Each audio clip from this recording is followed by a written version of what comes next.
Well, good evening. I'm Jared Wilson. This is the Resilient Living Podcast. I'm joined by my friend and co-host Ryan Steva. Hey, everybody. Alrighty. So this evening, I wanted to talk about being problem solvers, but specifically being a community of problem solvers. So I was talking with a friend of mine yesterday who's been a guest on our podcast, and hopefully will be a guest again here soon. And we were talking about um, our love for problem solving and just fixing things. And hey, Scan, what's up? Good evening, man.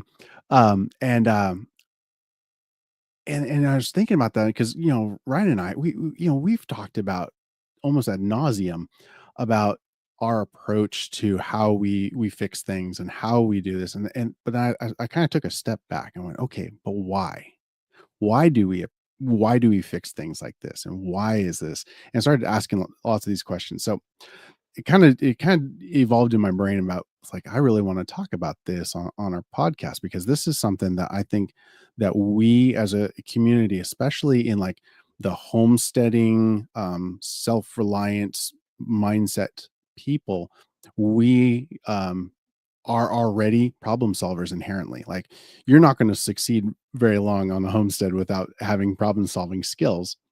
Right. But what I Yep. what I really, really want is us to see that as such an amazing asset in the community paradigm, right? Okay. So, no gatekeeping. That was my very first one, because like, and we've talked about this. I have a lot of information rattling around in my brain, and I don't want to hold that information here, because if something were to tragically happen to me, I don't want that information gone. I want it to be out there, and I want people to know. And so, like, but it's hard for me to communicate that sometimes. Because unless I'm spurred on, like, unless we're having a conversation, and it pops up, it's hard. So, um, and we've talked about this a little bit, and I am kind of jumping this on Ryan right now. Um, I just talked about having a Discord server as a place that we could post questions and comments and things, and because that was something that's really been rattling around in my brain, is I want to have a place for that information to reside, and I want a place for that to get disseminated, and I want a place for that to be able to, for other people to be able to communicate their niche understandings and knowledge, and wonderful experiences. So anyway, that's kind of what spurred all this on. Yeah. Well, to make it searchable as far as the Discord server and things as Yeah. well. Um, Exactly. Yes. Yeah. So yeah. I've got a Discord server up. I've got sections for gear and gardening and animals and remote hole punchers and homesteading and power. And like, we can add to that, and Yeah. we can expand that, refine that, whatever. But yeah, if anybody who's joining us on this wants access to this Discord server, just let me know. I would love to if that seems to be an asset. So anyway, that's all. That's cool because it's a relatively decentralized thing Yes. that you can kind of run. And, I'm sure there's a million Facebook groups, but will Facebook show it to you? Right. Is it local people that you care about? Will you get, banned for talking about remote hole punchers? So, and Yeah, I suppose Discord has some of their own stuff that you they can do, complain but about, but it's a better platform at they, least. they seem to be less finicky about it, and they're not doing things retroactively. That was the thing that really killed me, because I was looking into doing stuff on YouTube, and we have content creators getting doxxed, getting in trouble for content they produced 2, 3, 4, 5 years ago. When Like, it was I'm okay. sorry. Yeah, exactly. It's like, it was okay at the time, so why am I in trouble now for something that I did that was okay at the time? Right. So anyway, I digress. No, I like your point, your initial point of no gatekeepers. Um, I'm a big fan of knowledge should be free. Yeah.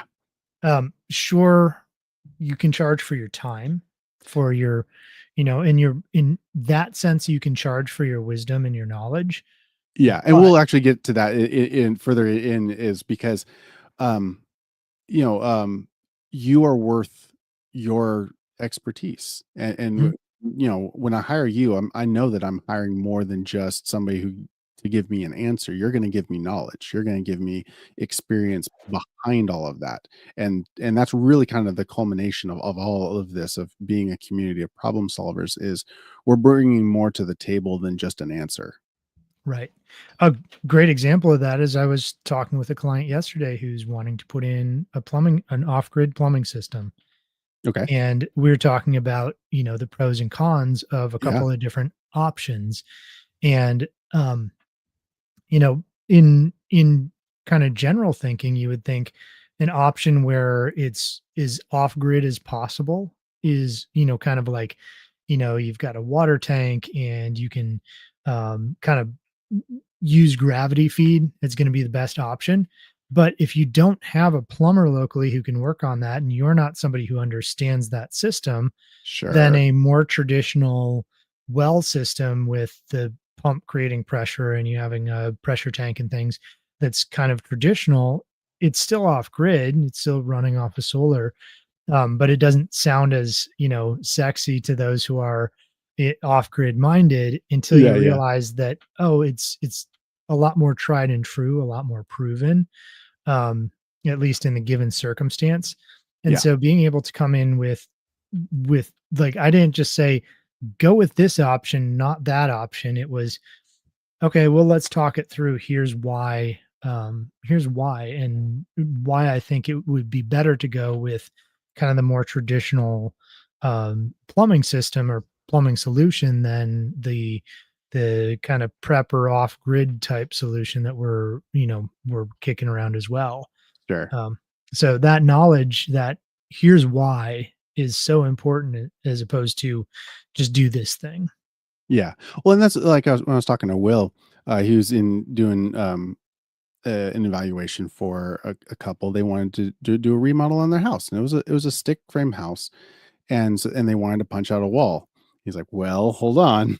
Yes, you can do that, but Mhm. this is why." And he gave them a quote, and they're like, "Oh wow, that's a lot of money." Like he's like, "Yeah, it is, but you got to understand what is involved with this, because somebody will come in here and they will quote you half of what I just quoted you, and it will be probably unnoticeably, you know, for 3 years, Mhm. and then your ceiling is going to start to sag, and your roof is going to start to sag, and now you're talking about $30,000 to fix all of your joists and redo your whole roof and redo all of the sheetrock in here and redo for want of just spending the $6,000 to do this correctly. Right. And so he's like, I don't even care if you don't go with me. You need to understand what it actually is involved in doing this. Yep. And so, yeah, knowing those caveats, knowing those exceptions, knowing that's what we bring to the table, in our own little, niches. And like, so for you, you can go on, into a customer consult, and it's a fairly easy for you to charge for your time. Same thing with Will. Like he can go in and he's like, look, I'm good at what I do. I can charge what I'm for my time. I was thinking about that from my perspectives, like in being in a retail shop. My time, my expertise don't really get wrapped up into the cost of my goods. And Mhm. so it's kind of like I was like, how do I monetize this?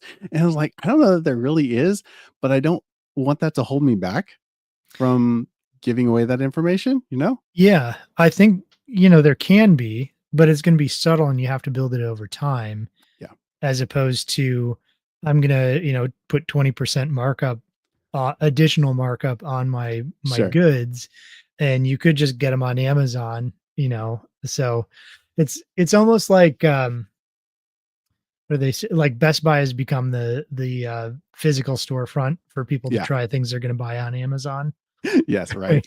And you don't wanna be that, but No. as you gain value in the community and people know that you've got good products, that you've researched them, and that they can come to you if they don't understand how to use it, Yeah. that becomes a value add to their purchase. So Yeah. Well, it's it's funny, something you like, can build over time. I was going through my database of, like, all of my inventory, and I'm seeing, like, all of these things with, quantity 0, quantity 0, quantity 0. I was like, "Why in the world do I and I realized, like, those are all the one-offs. Those are all the things that I just stopped and I'll just somebody came in, like, with a problem, and that's, let's jump to always start with a question. So, whenever somebody comes in and they're like, "Hey, I want this." I'm like, "Okay, that's cool. I can get you that. That's fine. Can I ask what do you want it for?" Mhm. And then it's like, because I really want to hear the story. I really want to know what is the driving force. What is their mind's eye? What do they see this thing being capable of doing, or them doing with this thing? Right. Because more than half the time, I'm like, okay, that's awesome. I love that.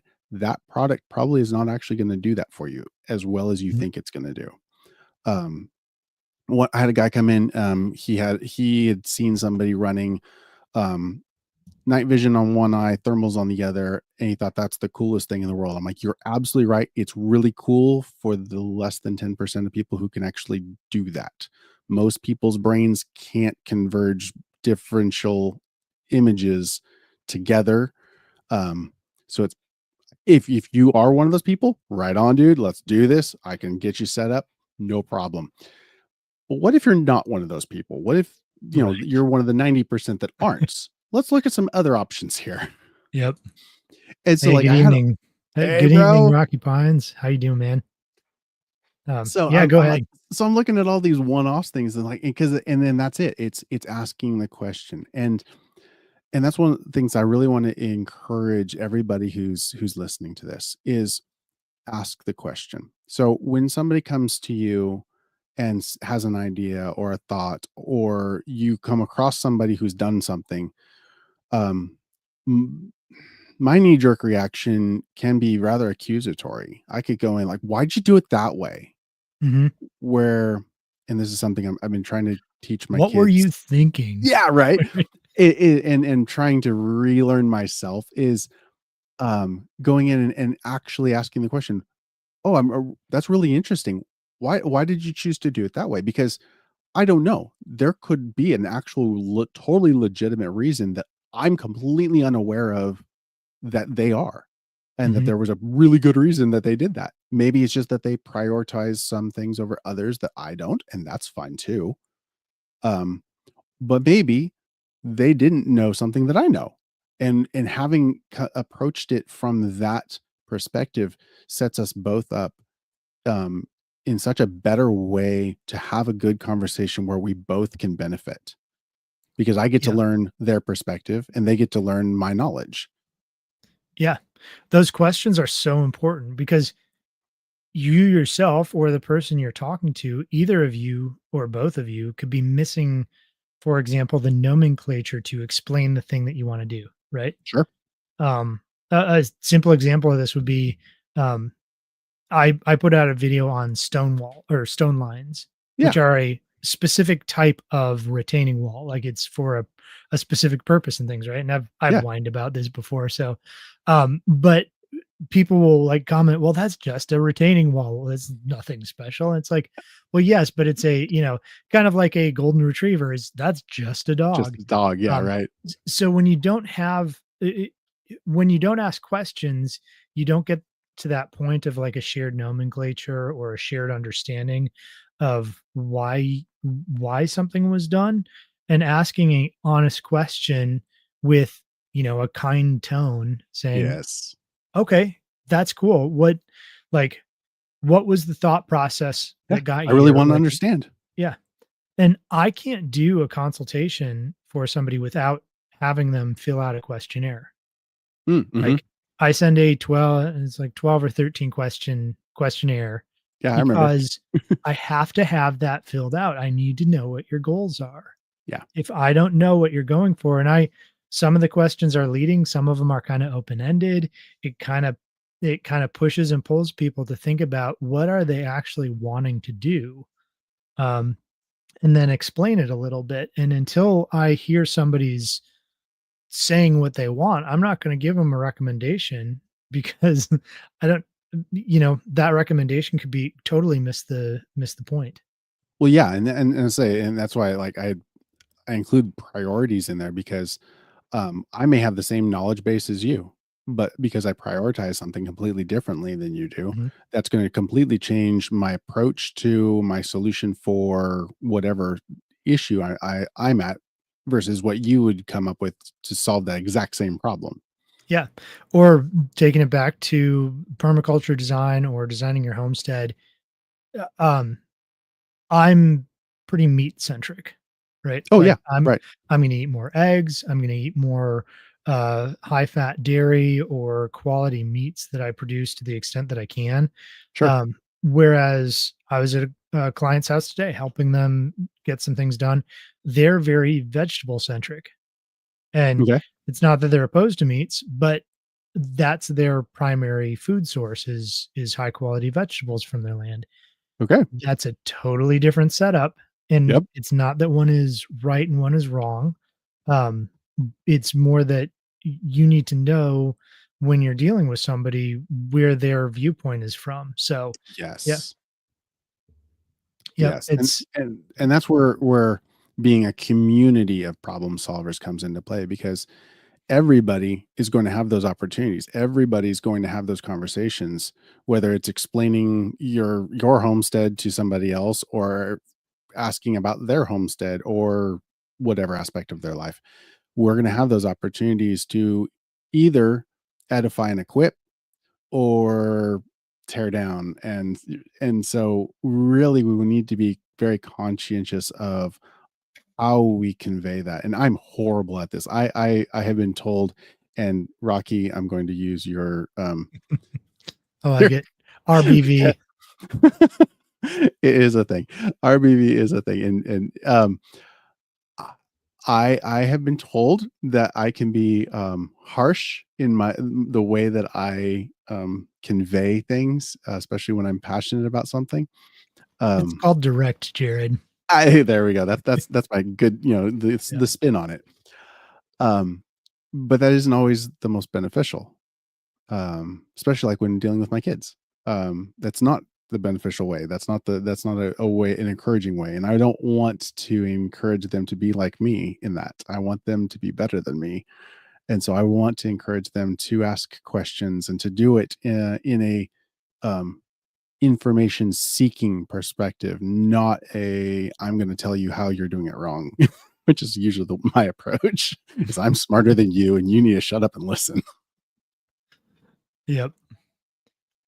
Yeah, it's certainly I think well, also just online discourse. Um, we've kind of been taught it's kind of like driving a car where there's this separation, like I'm not actually going to meet you in real life or something. Right. But our brains are like, I'm just going to criticize this person. And I've certainly had to work on that. Sure. Not assuming their tone or not assuming their, where they're coming from or whatever. Um, And English is a really hard language to hear tone in written text. So mhm. I like, yeah, I try to read into it, but then I'm like, no, no, that may not be the way that they're actually saying that. And yeah, it can be hard. And yeah. Yeah. Well, I mean, look at Greek. You've got like uh, five Mhm. individual words for like every word in English that we would have that give Oh you yeah. context to the meaning or the purpose. And then the endings on the words tell you exactly which word that which noun the action is being taken upon, and it's very explicit. It's very Mhm. precise. It's really a quite beautiful Latin, same similarly. I loved it. And actually it made me even more angry at English the more I learned Latin. Or hodgepodge of It's languages shoved horrible. together. Yeah. It's so bad. Yeah. Um, I did want to say, um, share this with a friend, right? I was thinking about this. If we have okay, so right now we've got 7 people in here. If everybody shared this with somebody who also is on this journey or wants to, wants information about um homesteading or about whatever, we could grow this community massively. I did the calculation. It was like if 7 people were in here and everybody shared it with one person in 2.5 months, we'd have like 3,500 people in here, which I don't expect, but it's one of those things where because Facebook is not going to push this. YouTube is not going to push this. This is we have to do this. We have to try to get this information out there. We have to try and share this as much as we can. So invite people in. Absolutely. Yeah, it's too uniting of a message. Right? It doesn't divide people. It doesn't pit everybody against each other and get We people can't have fighting. that. So yeah, you can't have that. Wild. It's wild. Yep. So Jared, what is kind of the next thing you were thinking about as far as community problem solving? We talked a bit about no gatekeeping, which I think is absolutely vital. Yeah. And we talked a little bit about asking questions. Are there any other questions or ways to invite or help invite other people into the conversation in a way that is thoughtful?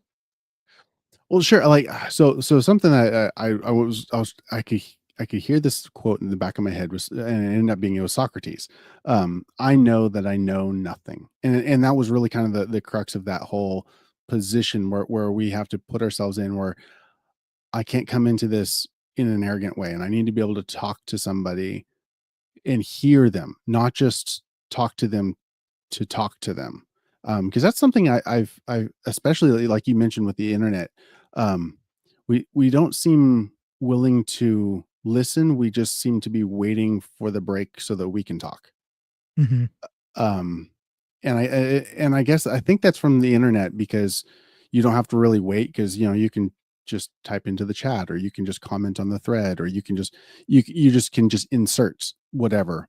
And there's not as much thought being put into it, and there's not as many questions. It's all very much opinions, and very subjective opinions at that. I think we as a society, as community, would be so much better off if we could just stop and ask questions, assuming that we don't understand, and actually listen to those answers, and actually hear people's perspectives, and hear their reason and rationale. We would be so much better off as a Hmm. society.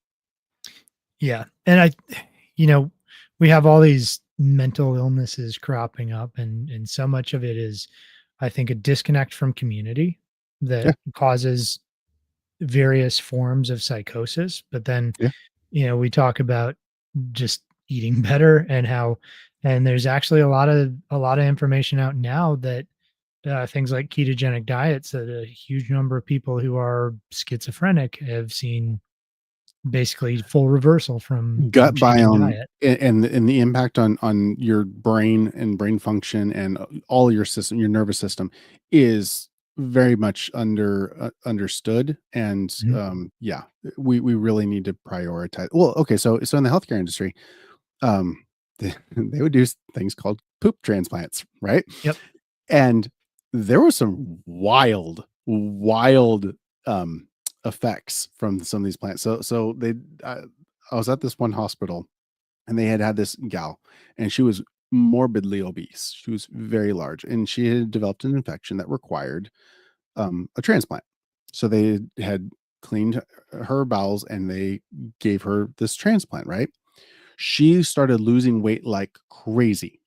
Mhm. It turned out that the person that she had gotten the transplant from was a very, very active and fit individual.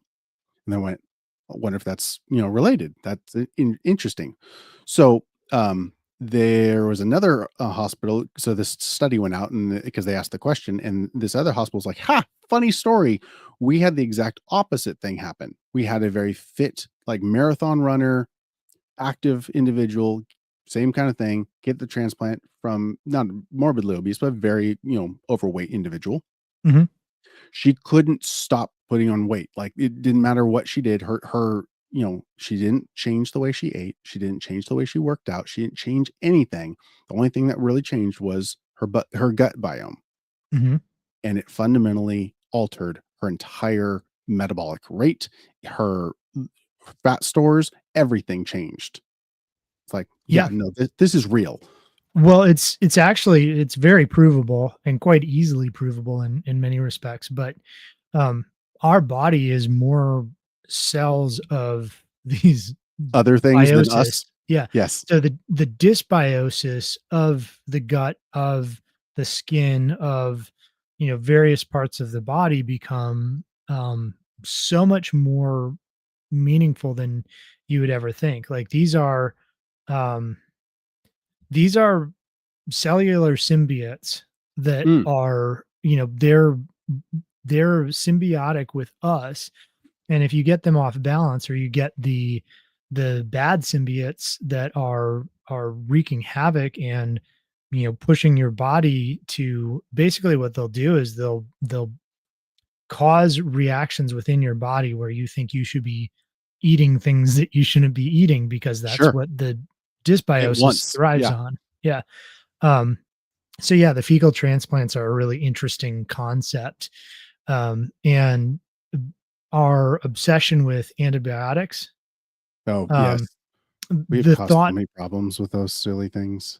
I had never thought of this before, but there's a lot of research basically that's suggesting that the appendix is an arc for the biome of the body. I've heard that before. Yeah. Yeah. So what that means is, if you get your appendix taken out, so let's say you get a round of antibiotics, and your gut clears out, or you get some Yeah. bad bug, and you There's have everything out. dysentery but recover from it. Now Yeah. your appendix carries the biome that your body needs to regenerate that. And But so if if you you've had take it the appendix removed, out, yeah, yeah, you yeah. have no way of regenerating that. So, or if you have antibiotics for months on end because Yeah, of some botched surgery or something like that. whatever, yeah. Yeah. Mhm. So anyways, just very interesting, totally off topic, but I guess it comes down to a healthy community again, right? Well, and I was just gonna say, I'm like, "No, not really, 'cause this is, expertise, this is knowledge that gets disseminated because we have the community, and so this is kind of the crux of everything is you know something, you share something, people get to learn something, and they're better off for it."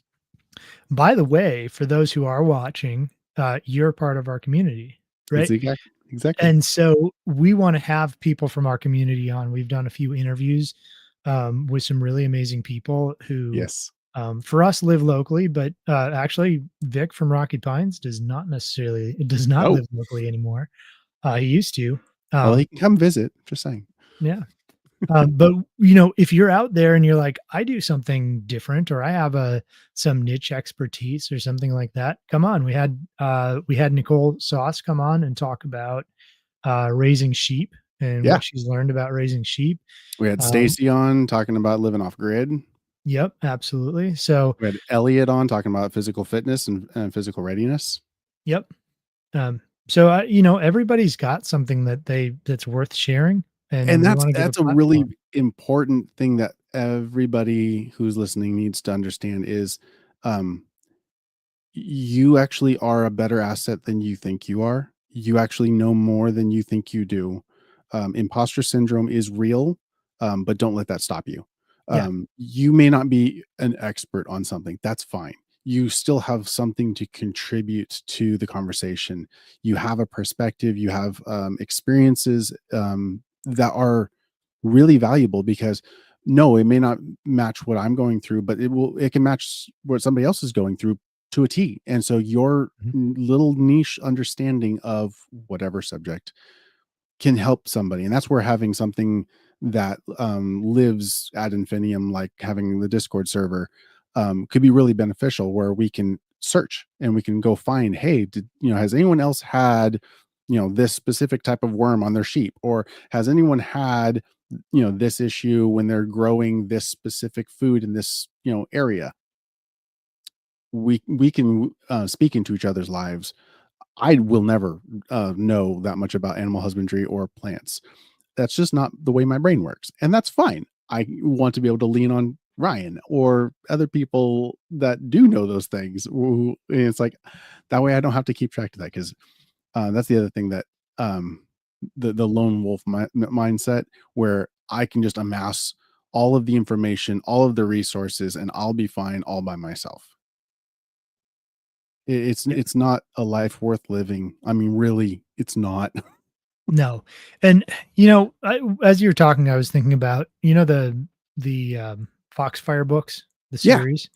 So, I mean, right here. I bet none of those old timers, you can show it if you got it nearby, but I bet none of those old timers who were in that book thought anything of their skills, their knowledge.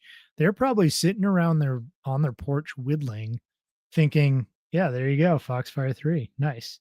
Some old man sitting on his rocking chair in Appalachia, or however you Yep. say it, um, whittling some stick and thinking that his life had mostly passed him by and he didn't have a lot to share. And some high school kid rolls up and starts asking him about Is his yeah, history, and now we all read about it, right? It's right. it's ingrained in this incredible book series Yep. of all these old timers who otherwise nobody cared about. Well, Um, yeah, and so and I that was actually the last point that I had, was that we all have insights, that provide value. Every pinch point that you have a workaround for is an insight that can help someone. Every exception is valuable. Every caveat is useful. We all have unique knowledge and experience that makes us valuable. We've all struggled to solve problems, and these things need to be shared. And mhm. that's really what the Foxfire books are, and that's a perfect example. And I completely I'm glad that you thought of that because I didn't even think about that, but you're absolutely right. Yeah. Well, so my wife Megan and I were talking actually just last night about, so we used to live in Minnesota, and I'm not trying to insult anybody there, but where we lived was this, like, we were right on the edge of this ridiculously wealthy hoity-toity area. And All right. everybody would always, like, all the men would start out a conversation if they didn't know somebody with, "What do you do?"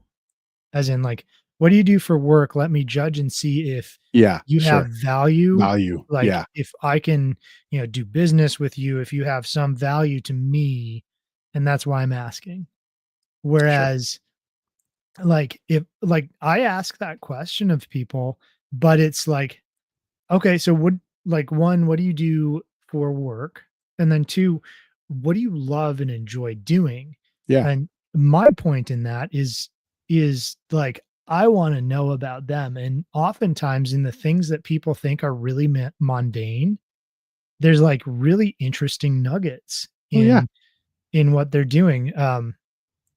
Yeah, I mean, I was doing a home inspection the other day, and I started talking with this guy, and he's like, "Oh, yeah, I'm, something like an ordering expert for whatever business." And I'm like, "Oh, okay, that's interesting." Okay.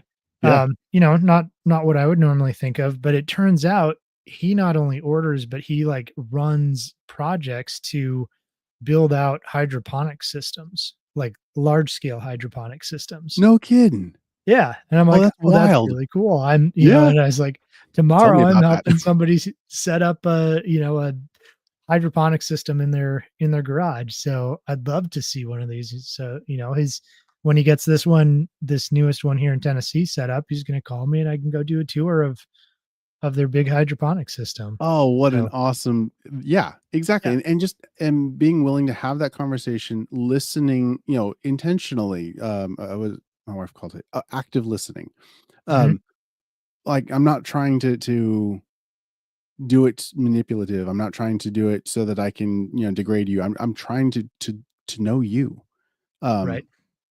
um, and because I already value you, because you're a human being created in the image of God. You already have value. I wanna know what all those wonderful facets are. Right. Yeah, and so you're asking the question because you actually care and wanna know, um, and wanna bring more value to your understanding of that person. Yeah, For me, it's about a connection point, right? Like, sure. I can find something about everybody that, even if they're on, they're some Antifa activist or something, and they're somewhere totally different than I am. I Yep, bet I'd probably at least agree with the premise of the things that something they believe, most likely. and can make some kind of connection. May Mhm. not agree with how they deal with it, but No, you know, true. we can connect with anybody, and I think that's something that we've been trained to not do. We've been trained to fight and find where our differences are when we likely have 90% or Yeah. more of similarities and things that we're going for. Yeah, we let our differences define us. Like, Mhm. why would that be the definition of us, is our differences, when we're so similar in so many other ways? Right. Yeah, it's sad to watch that happen and to watch that psychosis just kind of grow and gain momentum in our society. Mhm. And that's really, and I know we kind of harp on it, but there's a reason we harp on it. That's why community is so, so, so important, is and that we need to get back to that, of being able to know your neighbor and trust your neighbor and be able to call your neighbor when you need help and be there for each other and care about each other, because that's the way we were designed to be. Mhm.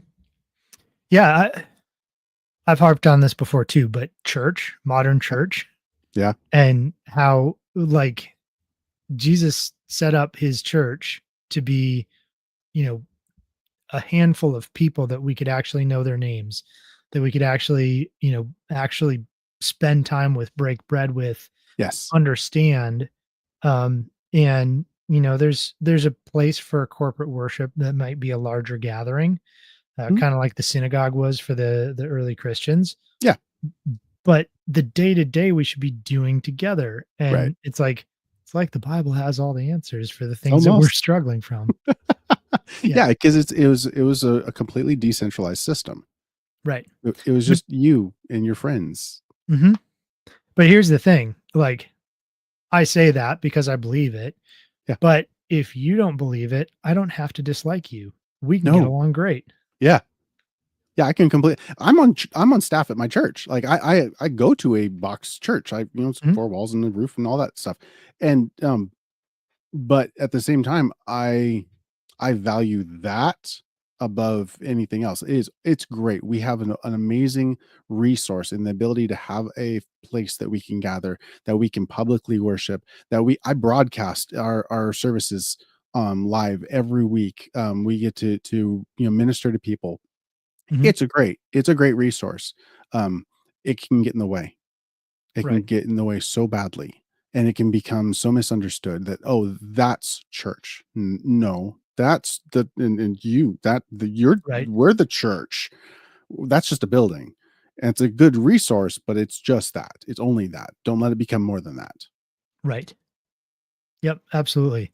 Yeah, it's kind of a centralized place where, Mhm. maybe we can gather a certain amount of funds or whatever, but at the Yeah, same time, I mean, we should be knowing each other so that when somebody has, a hard financial time, we know them, we understand why it happened.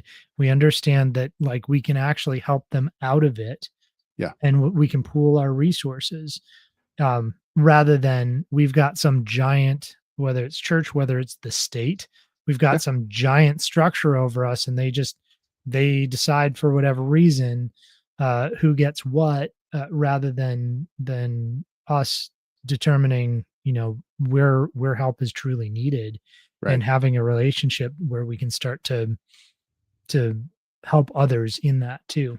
Yeah, be the hands and feet. Mhm. Yep. All right. So Um, we have gotten a little off topic in a it's good alright. way. Yeah. Well, But kind of. It's all functionally tied together, of that community and those problem solvers. I mean, even what we were just mhm, talking about, that is a community coming together and solving a problem. Someone is in need. Okay, let's solve that problem. We're using our resources, albeit monetary, could be a physical ability. Somebody's house got damaged in a storm. Okay, let's take care of that. We have some people who have some expertise in this. Let's do it. mhm, And that's really what we are harping on, to get back to, is we need to get back to local communities, um, being the church. yeah, Hey, Caleb, what's up, bro? Um, it's it's so frustrating. So one of my big issues, and this is hilarious for me because I live 40 minutes away from my church. Um, is the churches were local. It was your Mhm. friends. It was your neighbors. It was usually it was your family. Because you don't move very far, a mile from where you were born, right? Right. And so it was literally your neighborhood gathering together and taking care of your neighborhood. Mhm. And now we've gotten to the point where it's like, oh well, I don't like their music, or I don't like the way that they talk about this, or I don't like their opinions on that. So I'm just going to go further down the road. I'm just going to go further Right. down the road. I'm going to, to ad infinitum. Driving hours away just to be able to fellowship with your who. Yeah. Those are not your neighbors. Right. Those They live in the next town. They live two Yeah. towns away. Well, but you couldn't find a good post mill church close enough, or whatever your Right. pet topic is that theological or doctrinal issue that you've got to. Yeah. Yep, it's It's unfortunate. It is. But then okay, so then you have the other side of that equation where you have the people who um completely sever themselves and they Mm. go lone wolf. They go, "Nope, I'm just going to do this all on my own. I don't need anybody." Now that could be from a preparatory perspective or from a church perspective, whichever. It doesn't really Mhm. change the outcome. It doesn't work well. We need community, whether it's in a disaster or in a spiritual sense. We need community. We need iron sharpening iron. We need people to take care of us and for us to be able to take care of. Um, it's an inherent aspect of the human condition to be a part of community. Yeah. Um, with the ups and the downs, the goods and the bads. That's just kind of it. I ran across a really cool story, and I don't think it's folklore. I think it really happened, but Okay. because I did enough digging to figure out that it appeared to be real. But just on this topic of community being really important, during the Great Depression, farmers would have something they would call penny auctions. I've heard of this. And Yes. so how this works, and there was actual pictures of this that I was able to verify. But how it would work is the community in the Great Depression, especially, as a farmer was losing their home to or their farm to a debtor, the community would gather around, they would go to the auction, they would literally hang up nooses as a threat to anybody from the outside. Don't come in Don't here, you Yeah. don't bid on this. And basically they bought back everything of that farmer for like pennies on the dollar, Uh-huh. and then the final bidder was always like a very like on the actual property was like a very well-known, trusted kind of like elder in the community. And they Uh-huh. would purchase that property for almost nothing. And Right. then as soon as the auction was done, the deed would get signed over back to the original owner. And so this person would go from being essentially a debt slave to a predatory bank to being totally debt free because of their community. Yeah. So, and if we can, and in us being divided and torn apart by social media because we're mad at, somebody's socialism that they're posting about online rather than going, hey, you like gardening, I like gardening. Let's work together on this and see where we have commonality. Yeah. Or somebody's MAGAism or whatever, like getting butting heads. The reality is like we could be making a better society if we're working together, and that's just one example of we can keep the wolves at bay Yep. by having a community that stands with each other no matter what. Oh, yeah.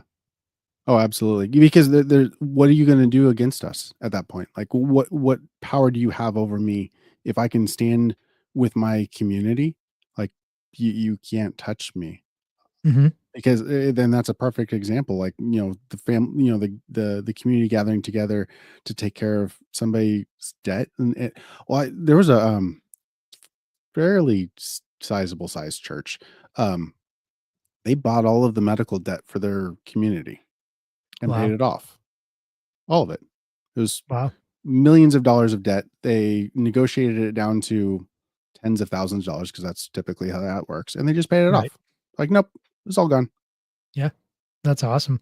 That's a great utilization. That's a great, use of those types of funds is no more debt. You're done. Right. Yeah, or I think you've talked about there's several different types of they're not insurance, but Oh yeah. health share type, Yeah. Health share. Yeah. programs. Christian healthcare ministries or Mhm. yeah, any of those. Yeah. Yep, Where where I'm they do the actually directly negotiation. paying for that person's healthcare, not paying for any middleman, not paying for insurance. No, it's just I'm just paying. I'm gonna pay for that. Well, because okay, from healthcare, the amount of money that a hospital actually gets from that insurance claim is Mhm. pennies on the dollar already. So when you Right. go in and say, "Hey, I don't have insurance," and they settle They're for like a cash amount, they're actually usually making more money that way. mhm. um, because the time spent negotiating is costs money. Right. The haggle, the time haggling, all that it costs money, and what they end up getting is less. So they're like, Yeah. okay, we'll just take straight cash. We'll take 10%. My mom, she had to have surgery. They're like, straight cash. Like, okay, we'll set up a plan and we'll just pay it off straight. No problem. Yeah. Yeah, it's interesting. I noticed, again, off topic, but I noticed sometime about 3 or 4 years after the ACA, it seemed like the, Mm, Affordable Care Act, yeah. if you were to plot a graph, it used to be you could go in and if you paid cash, you'd get a Oh, better deal, yes. and it started to crisscross where it was like the hospitals realized that they could they could extort the person paying cash Right. wasn't using insurance because that person couldn't negotiate as well, Sure. or and so you had this graph crisscross essentially where you went from paying less using cash to, Yeah. oh yeah, okay, now we know we can get more out of you than these stingy insurance companies. Unfortunately, yeah, yeah. Yeah, that happened pretty much. Uh, so yeah, but again, having community, maybe you know somebody in your community who works in, negotiating uh Yeah, negotiating bills or something like that. That's another resource that sounds really boring to me, but yeah, how often does that come up in conversation? But unless you actually know your neighbor and they go, "Hey, actually that yeah. I know that person that does do that. They know Mhm. how to negotiate that. Hey, bring him in. Let's talk." Yeah. Yep, absolutely. Well, if people Yep. haven't figured it out, I didn't get a chance to read through Jared's notes yet, so I'm flying a little bit blind, but usually have questions to ask. Um, you had a pretty decent set of notes here. Are there any parts that we kind of glossed over or missed here? Well, I'd start off with in the note gatekeeping, that the no lone wolves, and that life's not like a movie. But I liked the way that our conversation actually ended up going, so I'm okay with skipping over that one. I think the one thing I really want to kind of harp on, aside from the community aspect, is questions, like good questions to spur conversation. Say you have that neighbor who has a background in negotiating it. Like, how are you going to come up with that? How are you going to find out about that without asking good questions and actually getting to know your neighbor? um and this could be, okay, so I've got my shop. People come in, all walks of life, all kinds of reasons that they come in. um a lot of people just come in for the books. I love that. Mhm. A lot of people come in for knives. Cool, love that. um I get to have a lot of really great conversations, and my favorite thing is just like, well, what brought you in here? Because that tells me so much about you. And they're like, oh, I saw your signs about this. Mhm. And I'm like, oh, okay. And so I can kind of rearrange my brain about what am I going to talk to this person about? Um, Caleb, Brought you in here lunch. he comes in entirely too often to buy his lunch. Um, I'm concerned about your colon, sir. Um, Um, so we get to have wonderful conversations, and so I've really grown, I think, as a person, honestly, um, in this role, because it's not been something that I've ever really needed to do before. Because biomedical engineering, we didn't, our nurses were our customers, and we didn't really deal directly with them a whole lot. It's like, how's it broken? What did you do to it? You poured your coffee on it again? Like, guess usually. Did you Um, unplug it? yeah, right. Try turning it off and on again. Yeah. Um, this is so much more fun having Mhm. that conversation, hearing that story, figuring out what it is, the expectation for that equipment, what's the end goal here. I get to have a lot of fun doing, asking those questions like, oh, okay, cool. So you want to go on the Appalachian Trail. Okay, so we're gonna go with lightweight stuff. Okay, so I've got some titanium silverware that's probably going to be something you might want. You might want to think about maybe this water filter versus that one, because it's going to ounce per gallon, ounce of the device per gallon filtered is higher, which isn't Mhm. a normal metric that you would use, but in that Right. application is incredibly important. So it's been great, and having those conversations and asking those questions has been wonderful. Yeah. I have a conversation or a question for the audience. So those watching Nice. now or later, throw it in the the comments underneath the video. But my question is, what are drawing on this idea of penny auctions? Mm, What are some other like places where a community, if it was like organized and rallied towards something, could make a difference? And I'm not talking about getting your special politician elected or no.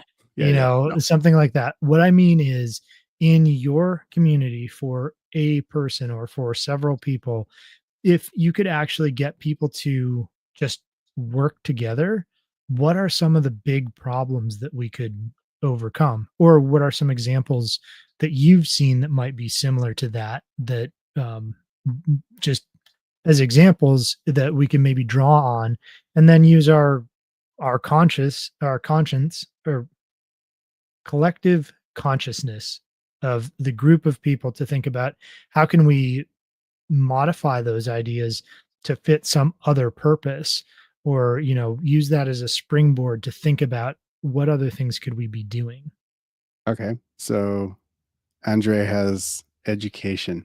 I've Yeah. seen some pretty spicy board meetings where the parents showed up in mass to express their concern for a direction that a school system was going. So I could definitely say that that has definitely happened. Um, Yeah. yeah, And he might be meaning that, or it could be another thing, which is just getting together to actually yeah, educate to each other. educate. Yeah, Mhm. right. Like, even And what we're doing or what we've done in the shop, I've, had CPR classes and, doing stuff like that. Yeah. yeah. We've got several really awesome, co-ops for homeschool kids in the area, Mhm. that are fantastic. The parents that are involved, because that's the requirement, is the parents have to be involved. You have to teach class, have to do something. They're great. Like, my kids come home just like raving about whatever it is, that's going on. Hey, mom. Yes, exactly. Yeah, She's so my right. my my mom, she was the, area coordinator for our homeschool umbrella growing up. So that was, like, all of, like, the middle of California, and so we got to oversee all sorts of things. We had science fairs, we had, PE days, we did all kinds of things. Mom taught chemistry, another one, had an English teacher, we had history, we had, bio, whatever. It was wonderful. Yeah. Mags, yeah, mutual assistant groups, great resource. Yep. Um, Absolutely. yeah, call tree lists. Ooh, I wanted to so speaking of call tree, totally off topic. As I've been selling more and more of these, amateur radios, I've been putting my frequency in everybody's radio, and so, like, I'm building up this, like, network in this whole little valley here. It's great. So, like, if there was an emergency, we can all talk to each other. Like, I might not be able to talk to somebody on the other side of the hill, but we can daisy chain to each other. It's great. I love it. Yeah. That's awesome. And, one of the other things I was thinking about education-wise is we've got things like up by you, there's the Spencer Library, Yeah. and I think that's where we met, is it not? Yeah, it Yeah. is. You and Meg came to one of my classes, so and we talked a little bit before, there's some more comments I wanna get to, but we talked a little bit before about, not getting dissuaded by the, what do you call it? Imitation or, um, Imposter syndrome? imposter syndrome. Thank you. Yeah, Yeah. right? Here's the reality. So everybody knows I don't consider myself really an expert on anything I'm because the definitely more I not. get to know about it, the more I realize I don't know enough about it. Right, that's Socrates. I know Right. that I know nothing. Right. But what I do know is I know a mile wide and like a foot deep. Sure. Right. And that's a lot of volume of water. Sure is. Um, and some people know a mile deep and a foot wide, which is an incredible depth of knowledge, Yes. but sometimes there's a gap or an inability to apply that knowledge to something else. Sure. That's what I consider myself expert in, is applying the the deep knowledge of somebody else, being able to ask the right questions and Yeah. seeing the ties from point A to point B that seem totally disparate Right. to the person Well, who's expert in so something. yeah, then we bring in community on as a layer above that. Now Mhm. you become this bridge between two people who have these incredible depths of knowledge that would you'd think are completely not related, and now you are this tie between, and you can create something so amazing that no one would have ever come up with ever on their own. Yeah, and I've literally been that middleman, that I guess Yeah. you call it liaison, right? Between these 2 disparate ideas, and I'll go, "Okay," like, I don't know if I've said it, but I'll basically interpret what the first person said To the other person. to the other person, and then kind of it's like being a language interpreter Yeah, yeah, between yeah. 2 people, but of course, I'm terrible with language, so, um, like, I failed Spanish 3 times for the record. The only the only course I've ever failed, twice in high school and once in college when I tried again. Um, Oh, so good. anyways, yeah, it's having that ability to translate is kinda between concepts and ideas and those deeper things is where I feel like I fit in. And I could have imposter syndrome, which here's your mom giving us some great thoughts again. Imposter syndrome is really just the idea that um you're faking it. It's kind of like the fake it till you make it idea where you're faking knowing something, and because somebody, and a lot of times that happens just because you're aware that somebody else knows so much more than you do or is Yeah, so much further along that yeah. you feel like you're kind of being an imposter of somebody else, as opposed to actually knowing things. For um me, it's very visceral in that, I am terrified that somehow they, whoever they are, will figure out that I'm not who they think I am, that I'm not as good as they think I am, that I'm not as smart as they think I am, that I'm not what they think I am. And so I have this drive that I have to become. I was talking to Meg about this last night. I have to either become what they expect me to be, mhm. or I have to prevent them from ever finding out the truth. Yeah, yeah, I get that. Realistically, I'm kind of vulnerable here, but like my experience of imposter syndrome is I'm terrified that people will realize, and that's the thing, is that's why it's an imposter syndrome. It's not real, but Mhm. that I think that they're going to realize that I'm not as smart as I think I am, or I'm not as smart as I think they think I am. Right. And it Yeah. may not have anything to do with my intelligence that they like me. They're like, "Oh, that's actually the annoying part." Are you aware of the Red Green Show? Oh gosh, I love the Red Green Show. Yes. For those in the audience younger than us, just look it up. but th- there was this bit on the show where they would talk, where it was like basically it was trying to make a man say, I don't know.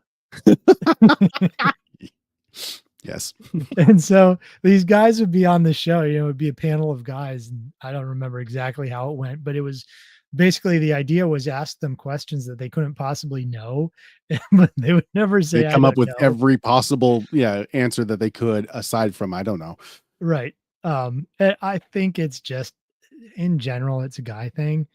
And, being able, there's two things that we've very much lost in our society. One is saying, I don't know. And two is saying I was wrong. Sure. Right. Yeah. And that could be, I did something wrong, as in I wronged you, or it Yeah. could be, I gave some information and some portion of that was incorrect. Yeah. I misled you or yeah. Mhm. Yep. And I think those are very hard things to say. And if we build a community that is accepting of somebody who says, you know what, I lost my cool, I'm sorry. And the community, instead of going, well, you're the most horrible person ever for doing that. Now that you've admitted it, well, you You're admitted right. that you were a terrible person. If instead we go, okay, I appreciate that. I forgive you. How can we understand each other better? Yeah. And And, move on and and grow. yeah, move on. And how do we reduce the amount of conflict in a Yeah. healthy way next time? Because then you end up being stronger for it. Ultimately, it creates a stronger environment, a better, more resilient Mhm. environment. Yep. Yeah, I mean, I think of just like kids. If you know, when we've had, everybody's had issues with their kids lying, right? Sure. I didn't fill in the blank, whatever it is that you're Yeah, like, yeah, yeah. the cookies went missing. Somebody Yeah. ate The them. dog got them, right? Yeah, right. I Or the didn't do it. crumbs Well, are in your bed. yeah. Well, there's a certain extent where, like, if one of your kids comes to you and goes, "I ate the cookies, I'm sorry. Like, it was a bad choice." Yeah. Um, if you get really mad at them and chew them They're out never gonna and come back and do that yeah, again. They'll never right. tell you. And But so if we you need say, to "Thank you. Thank you for yeah, telling me that. yep. Where, Alright, you're gonna let's have deal to with that." yeah, you're gonna have to make the next batch of cookies and you're not gonna get to eat any, but Yeah. thank you for telling Yeah, there me. are consequences for our actions, Right, absolutely. right. But, yeah, if you're willing to admit it, that's a that's good job. Yep. Yeah, and so we need to be like that in community too. I think again, going back to the whole online thing, it's very easy to like just excoriate somebody or, like blow their position out of the water with all your facts and video links and whatever Sure. else, right? Um, but I think kindness goes a lot further. But that also doesn't mean give up what you think or don't express your opinion, No. which is another thing that's happened, kind of a phenomenon from all of that as well. Yeah. Well, and that's why I like the approach of just asking questions. You can say, "Hey, I really wanna understand. I really wanna get why you think that or why that's your opinion." Mhm. Um, that's a much better place to come than, "Well, I think that." You're not gonna get anywhere with that. Right. Yeah, it's a balance to walk and it's hard to do because our society has become so difficult to do that in. Yeah. But if we're building community, we should be intentional about doing that as we go. And it's not going to be easy. It's No. it's People difficult. aren't easy. Yeah. And relationships aren't easy for No, that matter, right? nothing Um, worth it is. yeah. Ask any married person who's still married after a decent amount of time and ask Right? them, is it easy? Have you had Coming to up on make 20 years. sacrifices? Yeah. Awesome. Congrats. Thanks. Yeah. Um, I'll yeah, tell I think Meg thanks because it's really more her effort than mine. yeah, I mean, well, there's a good saying, and it's very true. I think a lot of people tend to think of relationships as or marriage as like, oh, it's 50-50, 100, and 100. it's not. Yeah, it's 100%, 100% because if you're given 50%, you're Ain't gonna last. no, no. So yeah, it has to be committed and full. And there's times in community where you have to tell somebody, yeah, you're not part of this anymore. And Yeah, that's hard too. yeah. Um, knowing when that right point to cut somebody off and say, you're not contributing to this community and you don't seem to have any interest in doing better. Yeah, it's the unwillingness to learn and grow and Mm, change and become part of something that is where it's like, I'm sorry, at that point, you've made that decision for us. yeah. I'd say one of the things, just, letting people in on my personal thoughts. One of the things that really pisses me off the most is willful ignorance. Mm, Somebody who doesn't want to hear the thing or gets angry because you start talking about it is oh, as a shield from ever having to change their opinion. sure. Um, or just like, yeah, that willful ignorance. It's like, The y- ostrich's head in the sand, the la la la la. Yeah. yep, it's too scary, so I don't want to hear about it. It's like, if it's a real thing, go look it Yeah. up. Check You should me, fact check always me. be willing to, yeah, exactly. You should always be willing to question whatever. Like, yeah, I'll look into that. I'll figure out and I'll evaluate that and its authenticity. I will evaluate it in its, effect and to what I'm talking about and how I prioritize things. Absolutely. Hmm. Yeah, unlike the New York Times telling us, "Don't do your own research." Right. You're not qualified for that. Yeah, I'm sorry, listen to neither the are you. experts. Yeah, yep, and when the experts are so pigeonholed that they you know, can't see the forest for the trees, Yeah. yeah, They're just in an echo chamber of confirmation bias and yeah. But exactly. and that's a really easy trap in and of itself to get stuck in on any side of any equation of Mhm, confirmation bias. It's a real thing. Like if you surround yourself with just your people saying the same thing, yeah, well, okay, going back to all the different churches. That's where a lot of the churches came from is people trying to surround themselves with people who want to say or believe or think the same things. mhm, That's not necessarily healthy. right. I There's a reason. analogize it to, Yeah. like, the Bible talks about the body of Christ, Yeah, right? We're and not all Paul the left thumb. yeah, and Paul talks about am I an eye, or he like gets Mhm, into all these different body parts and says that they all are necessary. mhm, And I see it's really the concept of Protestantism, which is protesting something mhm. and getting stuck in that protest, as opposed to, okay, we're protesting some major and flagrant issues, but we're going to unite, you know, on a grander scale. We've protested down to, yeah, I'm the tip of the right pinky finger, and Yeah. but Yeah, I it's a don't split of a realize that. split of a split of a split of a Yeah, split. We're just that little yeah, yep. But we think we're the only church, or we think, yeah, and so we've got arms flailing around over by themselves, thinking they're the real deal, and sure. not getting balanced out by some other portion of the body.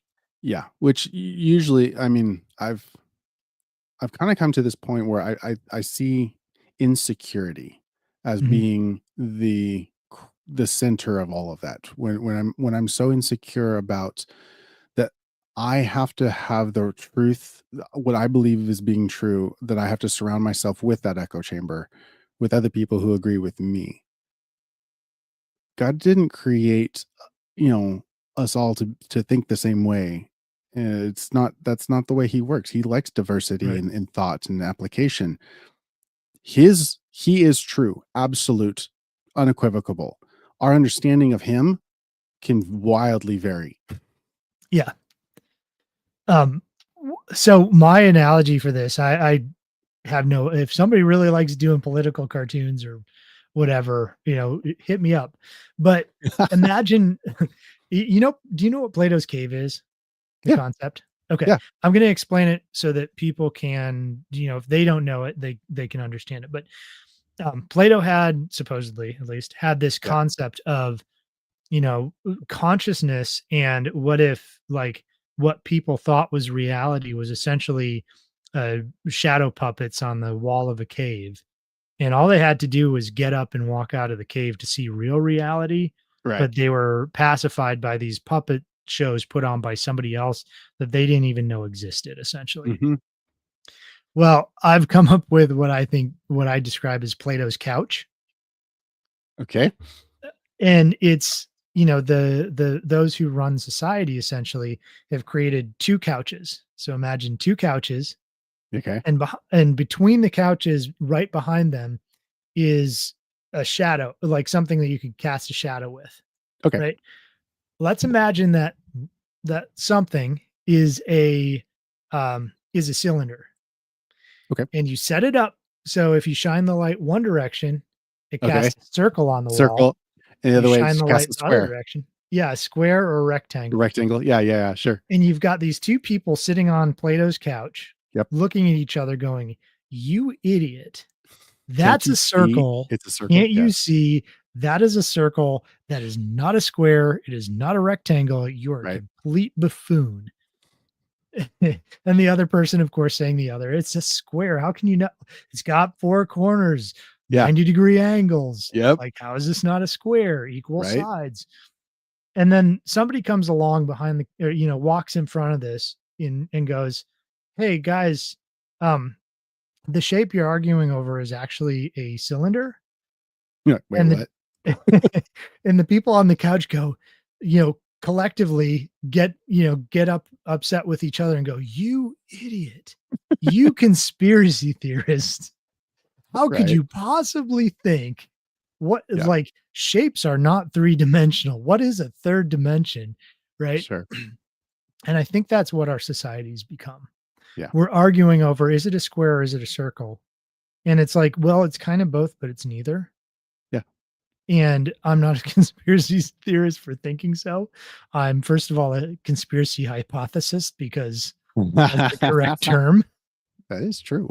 Yeah. um, so I don't know. That's just my how I view, Plato's couch is Yeah. our modern society is that. And if Yep. we step back enough to go, wait a second, we've got two people in cahoots casting shadows from different angles, pretending to be MAGA or pretending to be, whatever left Whatever. Yeah. wing is, you know, and uh, like we're falling for the entire thing. Yeah. Because the Um, vast majority of us are sitting out here going, I just want to be left alone. I want to right. eat real food. I want to be able to come home to my family at night. And after working a good hard day and earning a good living, like that's really all I want. Yeah. Just let Yep. me do that. And I think, the one of the issues that we've all been trapped in is that we need to have somebody uh legislate that it's okay that we do that. Yeah. Nope. Right. No, let's just do it. Yeah. Exactly. And that's the point. And it's like, if I want to drink raw milk, I'm gonna go get a hold of Bradley Bleedsdale, Yeah. Right. It's and like, I'm hey, gonna bro, go get me some raw guess milk. And I don't care who, and if he does it legally, he's found a loophole and does it legally. Yep. But if he didn't, you know what I do? I've got community. I'm not going to go chat about it on YouTube like we are now because it is legal, Right. the way he's doing it. But I'm going to go buy raw milk, probably pay some ridiculous premium because it's black market raw milk, Yeah. Right. right? And or I'm going to ask him about his expertise on how do I safely produce my own raw milk, and maybe I'll pay him for his time, or maybe we'll figure out some kind of exchange. Maybe I'll give him a consult on his property for Yeah. trading me for a goat or whatever, right? Sure. Um, but it can be all done under the table, and that's only going to work if we have community. That's right. And if I trust you enough, and you're like, man, we've been wanting raw milk, but it's illegal. So I'd be like, well, I got somebody you should meet. Yeah, right. Or conversely, if you're like kind of shifty and I'm like, Yeah. you want raw milk? Okay, Fed. Yeah, right. The ATF has entered the chat. Yeah. Protect your dogs. Yeah, that's right. So, anyways, the point being, community gives this opportunity to pre-vet people. It gives the opportunity to work with somebody who might otherwise not be willing to do something. Yeah, you can get a gooder service potentially that you might other that's totally moral, totally okay, Yeah. totally right, Yeah. but might not be 100% following set guidelines. Sure. Yeah. Yeah. Yeah. So that's actually, to me, that's one of the huge things is that, if I trade some eggs for some, firewood, uh, who's going to know? Why should Right. anybody know? I mean, like, Right. honestly, it's like my assets for your assets. We're just Yeah. Well, who cares? technically, if I trade you eggs for firewood and you don't have firewood, and right now my chickens aren't laying, so I don't have eggs. So this isn't Yeah, yeah. happening, by Yeah, the yeah. way. Um, Technically, we're supposed to report that on our income, Yeah. right? So that's kind of my point is Yep. is it moral and right? Is it, and can we do this in private trade amongst people? And that's a huge thing that community brings. Yes, it is. So PMAs, private member associations, Yeah. those are really cool. If you use them, there's actually, you're basically putting yourself under the regulation of the state. So keep that in mind that you're Mm. setting up a legal structure, Yeah. Right. and it may keep certain people out, but um, you're also saying, hey, look over here, I'm doing this thing. Sure. So Yeah. Yeah. you shouldn't be going and setting up a PMA and then doing illegal things behind the PMA. That's not a good idea. No, that's a way to get caught. Right. In a lot of trouble. Don't Yeah. do that. It does give some legal structure for things where you can agree on things that might, I'm trying to think, like, you can do, there's people who are doing private meat buying clubs, I was just gonna um, say, yeah. Yeah. yep, or food churches, so you can use Yeah. some of the religious exemptions legally. And some people are doing it in a not legal way, thinking they are. Sure. And the PMA gives some structure that keeps you protected to an extent, but be careful with that. It's not the magic bullet that people think it is.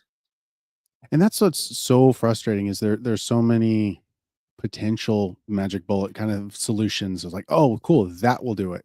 I'll Mhm. accept. And then, but going back to, having community and having people with experience and knowledge and is really beneficial because like, it works under these circumstances with these caveats, with these exceptions Mhm. because everything has those. And, but yes, when in doubt though, just having friends and dealing with friends and providing for friends and letting them provide stuff for you, um, that should never be illegal. Right. Um, some people will call it fence post money. Yeah. So, it's, or fence post trades, right? So I walk over to my neighbor to the fence and trade him eggs. He trades Yeah. me whatever. And it's between him, me, and the fence post. That's right. Right. And that's the way it should be. Again, a good reason to know your neighbors, because Yes. if you are in a really hard position, you may have a great community, a great mag group, whatever, but they're not next door to you in most cases. So Mhm. having that good relationship with your neighbors is really important too. Absolutely. Yes. Well, have we I think covered I think we community exhausted problem it. solving? I think so. Have we re-killed that horse? We will never stop killing that horse. Yeah. Yeah. So anyways, on that note, um, find some community. If you're not near us, if you are near Yeah, us, stop in at Jared's shop. that's right. Give me a call. email one of us, whatever. We'll get you connected. I did a I did a repair of a solar electric system for somebody just earlier this, I think, is Monday. And no, sorry, Friday. It was Friday. And she was fairly new to the area, and we're talking, and she's a really great person, has a really great mindset, and a lot of things that she could share. And she had never even heard of a mutual assistance group. Ah, And nice. I'm like, hey, Hey. I know I know some great people who are doing a mutual assistance group. You would fit in perfectly. Like there I mean, there's so many commonalities here, but you've got some experience that they don't. It'd be Sweet. perfect. Let me get you plugged in. And yeah, so it's pretty cool to be able to start to see those things. And if you're in the, watching live, watching afterwards, whatever, reach out to Jared and I. We, we Yeah. have community. We have people that we're doing things with and people that we know. And I know mutual assistance groups throughout pretty much most of Middle Tennessee, some in smaller amounts, but in Eastern and Western Tennessee as well. So, you know, let us know and we'll try to get you hooked up. Absolutely. Cool. Well, you want to tell them all about your stuff? Sure. Yeah. There we So go. I help people set up homesteads. Basically, I come in and help talk about what you could do on your land based on your goals and your resources and your property and things like that. My kind of the way I like to sell it is if I can't save you more money, significantly more money than it costs to have me out, I don't want your business because I don't want to rip people off. So, really, I want to see you succeed in homesteading in whatever your goals are there. And like I said, I'm kind of a mile wide in knowledge. And so I can at least, if nothing else, start pointing you in the right direction for those things. So, I do lots of videos on YouTube just trying to help people succeed. So, a lot of DIY type homesteading videos and different ideas on how you can set up systems on your own homestead. I So really that's liked your video on the mobile battery solar chargers that you built. That was oh, you're awesome. like one of the 5 people who actually watched that? Oh, yeah. So everybody go and watch Ryan's video because it's really, really good and it needs more views and it needs to get pushed Yeah. in the algorithm. Yeah, I tried to make that one detailed enough that people could go and build their own Yeah. mobile solar Oh, generator. yeah. You totally can. Yeah, and that was not to get sidetracked too much, but, Yeah. um, I've used that thing so much. Oh, I I bet. I finished it like a week and a half ago, and it's been going with me in a truck everywhere. Like on Friday when I did that solar repair, I Heck had it yeah. there. So because like internet went out when I'm working on the solar system, right? Nice. For her. And so now I've got that. Or I was out on a remote location where there is no power, but I had set up some panels to run a direct drive well pump. And I was like, Nice. I need to charge my Hey. power tools. So I plugged into the solar that was there, Right? topped off did fast charging on all my power tools, which you can use for preparedness, by the way, if you didn't know. And yeah, man, it was just cool. Anyways, that's not to promote the video. It's just there's if you build it right, you can do a ton of things. And I really kind of hate the pre-made solar generators Yeah. because they don't work the way that you need them to if you actually want to use solar. So that was kind of a And for the fun cost, video. it's, yeah, Yep, they want a lot of money for what they actually deliver. exactly. Yep. Yeah, so anyways, that's me. I've if you want to find out more, you can go to thehomesteadconsultant.com or YouTube at the Homestead Consultant. You'll find all my videos there. Sweet. How about you, Jared? I'm Jared Wilson. I own Resilient Living. So you can go to our website, resilientliving.com. That's RESILIENTLIVIN.com. So we've got a small store here in Middle Tennessee. It's right on 111 between Sparta and Spencer. We sell emergency preparedness stuff, so like freeze dried foods. Got little camping stoves, medical supplies, water filtration systems, knives, books, um, emergency, blankets, wool blankets, some clothing, like more ruggedly designed clothing for like hiking and stuff. And yeah, and just a lot of information that I'll want to be able to get out there. And I can connect you with other people like Ryan or with a local mag or whatever. So come by the shop and have some coffee and we'll talk and tell me about your story. Tell me what it is you're trying to achieve and I'll help it make it happen. Yeah. Well, and you've got so many amazing, like, curated things. That's I don't know if that's the right word, but to I me like it it is. though. It works. Yeah. It's good. Because it's Appreciate it. you've got the things that you've actually put tons of time and research into figuring out, the best balance of various criteria. Sure. And you've got them sitting there so people don't have to do it themselves if they don't want to. Yeah, so you walk in the shop, you can grab a bag and you can fill it up and have everything that you need to be able to get home. Mhm. Just it's all there. And that was Yeah. really my goal. It's like I want to be um if at all possible, I want to beat Amazon's prices if at all possible, which I have on a lot of things, not as many as I when we first started, but because prices have gone crazy. But I want people to get good value, so it's gonna be good quality, without being stupid expensive. Because you get, in some of these niche things like hiking, they're unbelievably expensive. Um, so, like, you don't need that, but you need something that's not gonna break the first time you use it. So it is a balancing act. Mhm. Yeah, absolutely. So, all right, yeah, if you're in the Spencer, Yeah. Sparta area, you should stop by and see the shop. It's pretty cool. And Jared's a pretty cool guy, so you'll enjoy talking to him as well. Oh, But thanks. thank you everybody for being here. Absolutely. Thank you for all the comments.